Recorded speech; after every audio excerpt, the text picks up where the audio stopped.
அனைவருக்கும் மீண்டும் எனது வணக்கங்கள்.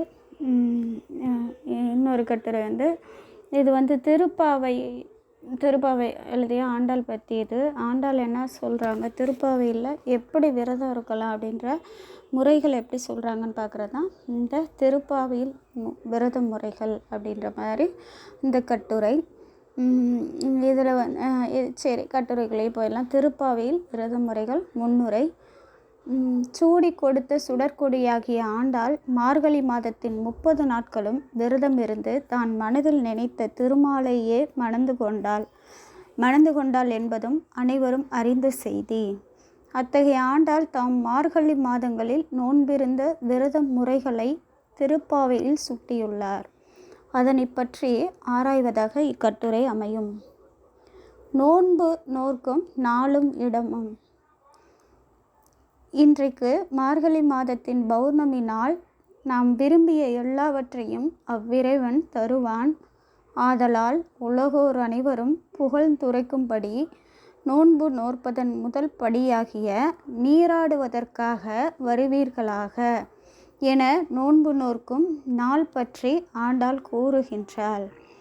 இறைவனுக்குரிய நோன்பு காலத்தில் கோயிலுக்கு சென்று அவனது மந்திரத்தை விடாமல் மனதிற்குள்ளேயே உச்சரித்து வேண்டுவதற்கென்றே ஓரிடம் ஒதுக்கப்பட்டிருக்கும்.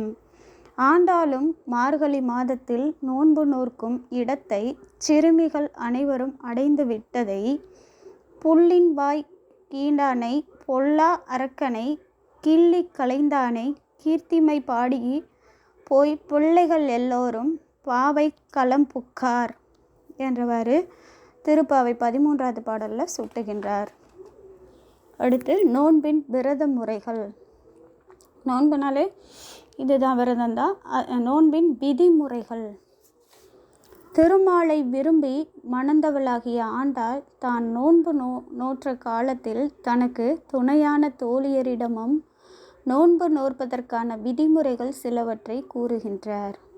அவை, வாருங்கள் தோழியரே, முதலில் நாம் திருப்பார்க்கடலில் பாம்பனையில் துயில் கொண்டிருக்கும் மேன்மை மிக்க நாராயணனின் பாதங்களை வணங்கி அவனை புகழ்ந்து பாடி நீராடுவோம்.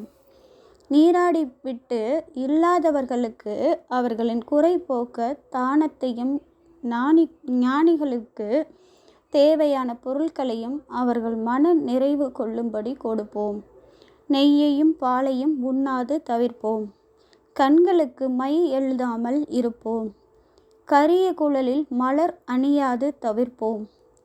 வாய்ப்பேச்சினால் தீமை தருவதாகிய பொய்களை யாரிடமும் போய் கூறாது இருப்போம் என விரதம் நோன்பு இருக்கும்போது இதெல்லாம் செய்யலாம், விதிமுறைகள் இதெல்லாம் தவிர்க்கலாம் அப்படின்ற மாதிரி யாருன்னா ஆண்டாள் திருப்பாவை 2வது பாடல்களை சொல்கிறாங்க. நெய்யுண்ணும் பாலுண்ணும் நாட்காலை நீராடி நெய்யுண்ணும் பாலுண்ணும் மலரிட்டு மையிடும் மலரிட்டு நாம் முடியும் அப்படின்ற மாதிரிலாம் விரதம் இருக்கும்போது சில நம்மளுக்குன்னு ஒரு அன்றாடமாக இருக்கக்கூடிய பழக்க வழக்கங்களை விட்டுருவாங்க. அன்னைக்கு கடைப்பிடிக்க மாட்டாங்க. இறைவனை மட்டுமே மனத்தால் உச்சரிச்சுட்டே இருப்பாங்க. இறைவனோட மந்திரத்தை உச்சரிச்சுட்டே இருப்பாங்க. அது மாதிரி தான் இங்கே ஆண்டாலும் சொல்கிறாங்க. எப்பயுமே பெண்கள் மலர் அணிவாங்க கூந்தலில். அதை இது பண்ணாமல் மை சூடுறது, கண்களில் மையிடுதல், அதையும் செய்ய மாட்டோம்னு சொல்லிட்டு என்ன பண்ணுறாங்க, இறைவனையே வேண்டிட்டு இருக்கிற மாதிரியே இவங்க சொல்கிறாங்க. சரிங்களா? இதான் நோன்போட விதிமுறைகளை ஆண்டாள் திருப்பாவையில் 2வது பாட்டில் சொல்கிறாங்க. அடுத்து நோன்பிருந்தால் உண்டாகும் பயன். மாவலியின் செருக்கை அடக்கி 3 அடிகளால் உலகை அளந்த நாராயணனின் பெயரை பாடி நம்முடைய நோன்பை கடைபிடித்து நீராடினால் தீமை என்பது சிறிதும் இல்லாமல் நாடு முழுவதும் மாதம் 3 முறை மழை பெய்து வளம் பெருக்கும். உயர்ந்து வளர்ந்த செம்மையான நெற்பயிரின் ஊடே கயல் மீன்கள் துள்ளி விளையாடும்படி வளம் கொளிக்கும். குவளை மலரில் தேன் மிகுந்து காணப்படும். பசுக்கள் மிகுதியான பாலை தரும் என்றெல்லாம் நோன்பிருந்தால் உண்டாகும் பயனென தன் தோழியராகிய சிறுமியரிடம் ஆண்டாள் கூறுகின்றாள். இதில்னா திருப்பாவை 3வது பாடலில். மேலும் நோன்பிருந்து கண்ணனை போற்றினால் மாயனை மண்ணு வடமதுரை மைந்தனை தூயோமாய் நாம் தூமலர் தூவித் தொழுது வாயினால் பாடி மனத்தினால் சிந்திக்க போய பிள்ளையும் புகுத்தருவான் நின்றனவும் தீயினில் தூசாகும். முற்பிறவியில் செய்த பாவங்களும் தொடர்ந்து வரும் பாவங்களும் நெருப்பில் இட்ட தூசியினை போன்று அழியும் என்று ஆண்டாள் என்ன பண்ணுறாங்க, திருப்பாவை 5வது பாடலில் சுட்டுகின்றாங்க. அடுத்து வரம் வேண்டல். பக்தர்கள் இறைவனிடம் தாம் விரும்பும் வரத்தை பெற இறைவனின் தன்மைகளை புகழ்ந்து இறைவனை தன் அன்பு மழையினால் உருகச் செய்து நனைய வைத்து பின் தன் வரத்தை கேட்பர். இறைவனும் பக்தனின் பக்திக்கு செவிசாய்த்து அவரவர் வேண்டிய வரங்களை அள்ளித்தருவார். இதுவே காலந்தொட்டு இறைவனுக்கும் இறையருளாளர்களுக்கும் பக்தர்களுக்கும் உரிய உறவாகும். இம்முறையிலேயே ஆண்டாளும் திருமாலை நோன்பு காலத்தில் பயன்படுத்தியுள்ளார். அவர் திருமாலின் பெருமைகளை அன்று இவ்வுலகம் அளந்தாய் அடி போற்றி, சென்றங்கு தென்னிலை செற்றாய் திரள் போற்றி, ஒன்றாச் செகடம் உதைத்தாய் புகழ் போற்றி, கன்று குணிலா எறிந்தாய் கழல் போற்றி, குன்று குடையாய் எடுத்தாய் குணம் போற்றி, வென்று பகை கெடுக்கும் நின் கையில் வேல் போற்றி என திருப்பாவை 24வது பாடலில் சுற்றுறாங்க. என்றவாறு திருப்பாவை 24வது பாடலில் ஆண்டாள் கூறி போற்றி புகழ்ந்து தன் வேண்டுதல்களையும் வைக்கின்றாள். மேலும் திருமாலை மாவலியை வீழ்த்தியவனே, இக்காலை பொழுதில் உன்னை கண்டு நாங்கள் மகிழ்ச்சி கொள்ளுமாறு எழுந்தருள வேண்டும். உன்னுடைய கோயிலில் இருந்து எழுந்தருளி வேலைப்பாடமைந்த சிங்காசனத்தில் அமர்ந்து எங்களின் குறைகளை கேட்டறிந்து அருள் புரிய வேண்டும்.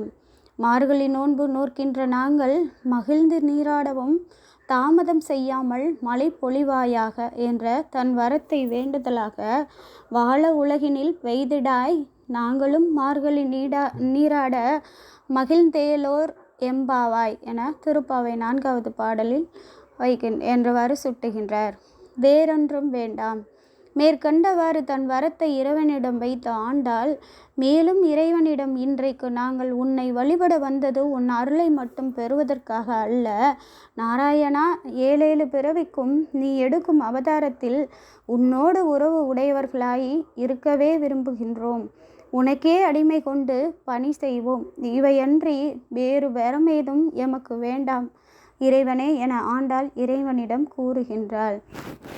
தோழியை எழுப்புதல். தான் மட்டும் இறைவனிடம் அருள் பெற்றால் போதாது, தம் தோழியரும் இறைவன் அருள் பெற வேண்டும் என எண்ணிய ஆண்டாள் தன் சிறுமிகளை நோன்பு நோக்க அழைக்கின்றாள். அதில் ஒரு சிறுமி விழித்தெல்லாமல் உறங்கிக் கொண்டே இருக்க அவளை எழுப்பும் விதமாக ஆண்டாள், நங்காய் எழுந்திராய், நாணாதாய் நாவுடையாய், சங்கொடு சக்கரம் ஏத்தும் தடக்கையன் பங்க கண்ணானை பாடேலோர் எம்பாவாய் என திருப்பாவை 14வது பாடலில் எழுப்புகின்றாள்.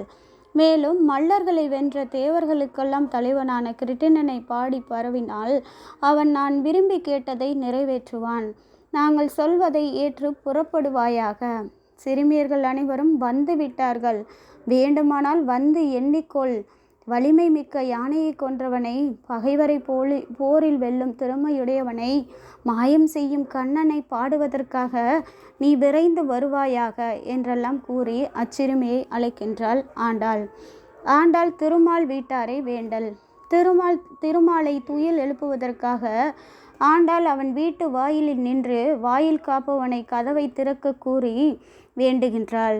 மேலும் திருமாலின் தந்தையாகிய நந்தகோபாலன், தாய் யசோதை, சகோதரன் பலராமன் ஆகியோரையும் கண்ணனுடன் துயில் நீங்கி எழுமாறு வேண்டுகின்றாள். கண்ணனின் மனைவியாகிய நப்பின்னையை, மென்மையான விரல்களை உடையவளே, உன் கணவனின் புகழை உன்னோடு சேர்ந்து பாடும்படியாக நீ கைகளில் அணிந்துள்ள மேன்மையான வளையல்கள் ஒளி எழுப்ப செந்தாமரை மலர் போன்ற சிவந்த கரங்களால் கதவை திறப்பாயாக. நாங்கள் நோன்பு நோற்பதற்கு தேவையான விசிறியும் கண்ணாடியும் உன் கணவனாகிய கண்ணனையும் வழங்கி அருளி இப்போதே எங்களை நீராட்டுவாயாக என திருப்பாவை 20வது பாடலில் உன் கணவனாகிய கிருட்டிணனை துயில் நீங்கி எழ விடமாட்டேன் என்கிறாய். நீ ஒரு நிமிடம் கூட அவனை விட்டு பிரிந்திருக்க மறுக்கிறாய். நீ இவ்வாறு செய்வது சரியா என ஆண்டாள் நப்பின்னையிடம் திருப்பாவை 19வது பாடலில் என்றெல்லாம் திருமாலின் மனைவியாகிய நப்பின்னையை வினவுகின்றாள். சினப்படாது அருள் தா. நோன்பு காலம் முடிந்தவுடன் இறுதியில் இறைவனாகிய திருமாலிடம், நாங்கள் ஏதும் அறியாத சிறு பிள்ளைகள், உன்னை நாங்கள் சிறு பெயரிட்டு அழைத்ததால் கோபம் கொள்ளாதே இறைவனே, எங்கள் நோன்புக்கு வேண்டிய அருளை தருவாயா என ஏதும் அறியாத சிறுபிள்ளை போல் திருப்பாவை 28வது பாடலில் கூறுகின்றாள். நீ வரமளித்தால் மகிழ்வோம். தலைவனாகிய உன்னிடம் அருளுக்காக காத்திருக்கின்றோம். நாங்கள் நினைத்த வரத்தை தந்தருளினால் அதனை பெற்று எல்லா செல்வங்களையும் விட உயர்ந்ததாக அதனையும் உம்முடைய பெருமையையும் துயரங்களை தொலைத்து மகிழ்விடோன் இருப்போம். மேன்மை மிக்க குணமுடைய நாராயணனே, உன்னை பாடி அருள் வேண்டி நாங்கள் பெறுகின்ற பரிசு நாட்டில் வாழ்கின்ற மக்கள் புகழ்ந்துரைக்கக்கூடிய கைவளையும் தோள்வளையும் தோடும் பூத்தோடும் அணிகலன்கள் தான். நாங்கள் அவற்றை அணிந்து கொள்வோம். பால் சோற்றில் நெய்யினை ஊற்றி அந்நெய் முழங்கை வரை வழியும்படி உண்டு உன்னை மகிழ்வு பொங்க பாடி உன் அருள் வேண்டியதை பெற்றுக்கொண்டு மகிழ்ந்திருப்போம் என திருமாலிடம் ஆண்டாள் திருப்பாவை 27வது பாடலில் கூறுகின்றார். முடிவுரை. மானிட பெண்ணாகிய ஆண்டாள் இறைவனாகிய திருமால் மீது தீரா ஆசை கொண்டு அவனை அடைவதற்காக மார்கழி மாதம் முழுவதும் நோன்பிருந்து இறுதியில் அவள் ஆசைப்படியே திருமாலை அடைந்தாள். அத்தகைய ஆண்டாள் தான் நோன்பு நோற்ற முறைகளை பற்றி திருப்பாவையில் கூறியுள்ளவை சிறப்பானதே ஆகும் என்பதை இக்கட்டுரையில் நான் கூறியுள்ளேன். நன்றி, வணக்கம். நான் முனைவர் செண்பகவள்ளி.